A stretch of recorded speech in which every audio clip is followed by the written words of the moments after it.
Pakistan international air lines (PIA) حفاظتی خدشات کی وجہ سے 4 سال کی معطلی کے بعد برطانیہ کے لیے پروازیں دوبارہ شروع کرنے کے لیے کام کر رہی ہے۔ یورپی یونین ایوی ایشن سیفٹی ایجنسی (IASA) نے نومبر سن 2024 میں PIA پر سے پابندی ہٹا دی تھی اور ایئر لائن منظوری کے لیے برطانیہ کے محکمہ ٹرانسپورٹ سے رجوع کرنے کا ارادہ رکھتی ہے۔ پاکستان کے وزیر خارجہ اسحاق ڈار نے دو طرفہ تعلقات کو فروغ دینے کے لیے پاکستان اور برطانیہ کے درمیان براہ راست پروازوں کی جلد از جلد بحالی پر زور دیا ہے۔ PIA کا مقصد برطانیہ کی پروازوں کو دوبارہ شروع کرنا ہے، جس کے آغاز کی ممکنہ تاریخیں 14 اگست بتائی۔ بلیک پول کے ایک 36 سالہ استاد جیمی ورڈلے پر ایک 13 ماہ کے بچے کے قتل اور جنسی زیادتی کا الزام عائد کیا گیا ہے، جسے وہ گود لے رہا تھا۔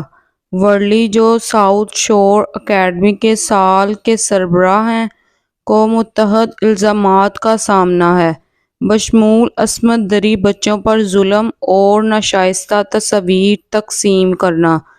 ان کے ساتھی 31 سالہ جان میک گون فضا کرلی پر بھی ایک بچے کی موت اور بچوں پر ظلم کی اجازت دینے کا الزام عائد کیا گیا ہے۔ دونوں افراد کو حراست میں لے لیا گیا ہے اور وہ پریسٹن کراؤن کورٹ میں پیش ہوں گے۔ ایک جائزے کے مطابق ونڈرش اسکینڈل کے متاثرین کو قانونی امداد کی فنڈنگ کی کمی کی وجہ سے ان کے حقدار سے کم معاوضہ ملا۔ پارلیمانی اور ہیلتھ سروس اومبڈسمین نے پایا کہ ہوم آفس کی ونڈرش کمپنسیشن اسکیم نے غلط فیصلے کیے اور اہل متاثرین کو ادائیگیوں سے انکار کر دیا۔ محتسب کی تحقیقات کے بعد متاثرین کے لیے تقریباً £250,000 کا معاوضہ محفوظ کر لیا گیا ہے۔ اسکیم کی ساختی کمزوریوں بشمول پیچیدہ اہلیت کے تقاضے اور آزادی کی کمی کو تنقید کا نشانہ بنایا گیا ہے۔ گرین فیلڈ کی دستاویزی فلم نیٹ فلیکس کے گرین فیلڈ ٹاور کی تباہی سن 2017 انکورڈ پر روشنی ڈالتی ہے، جہاں آتش گیر چادر سے 72 افراد اپنی جانوں سے بھڑکنے والی آگ میں ہاتھ دھو بیٹھے۔ ہدایت کار ولید صادق کی فلم نظامی ناکامیوں، کلاسزم اور حفاظت سے زیادہ منافع کو ظاہر کرتی ہے، جس کی وجہ سے یہ سانحہ ہوا۔ دستاویزی فلم میں زندہ بچ جانے والے سوگوار خاندانوں اور سابق وزیر اعظم تھریسا مے کی شہادتیں پیش کی گئی ہیں، جو ادارہ جاتی ناکامیوں اور احتساب کے فقدان کو نمایاں کرتی ہے۔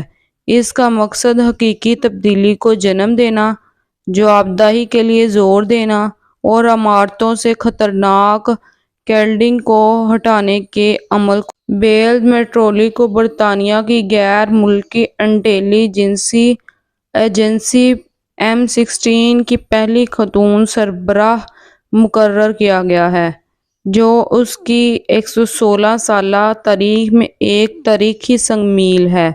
وہ 18ویں چیف کے طور پر سر رچرڈ مور کی جگہ لیں گی۔ انٹیلی جنس اور ٹیکنالوجی میں 25 سال سے زیادہ کا تجربہ لے کر آئیں گی۔ میٹرولوجی فی الحال M16 میں ٹیکنالوجی اور اختراع کے ڈائریکٹر جنرل کے طور پر خدمات انجام دے رہے ہیں اور M15 اور 16 دونوں میں سینئر کردار ادا کر چکے ہیں۔ اس کی تقرری عالمی سلامتی کے بڑھتے ہوئے خدشات اور بڑھتے ہوئے سائبر خطرات کے درمیان ہوئی ہے۔ لیون میں ایک المناک حادثے میں ہلاک ہونے والے اسکائی ڈرائیورز میں سے ایک بیلنڈا ٹیلر کے اہل خانے نے انہیں ایک بیلوس خاتون کے طور پر خراج تحسین پیش کیا ہے۔ ہوائی اڈے پر ہونے والے اس واقعے میں ٹیلر اور ایک اور اسکائی ڈرائیور اپنی جان سے ہاتھ دھو بیٹھے۔ دوستوں اور خاندان والوں نے ٹیلر کو ایک تجربہ کار اسکائی ڈرائیور کے طور پر بیان کیا جو اس کھیل سے محبت کرتا تھا۔ حادثے کی تحقیقات جاری ہیں۔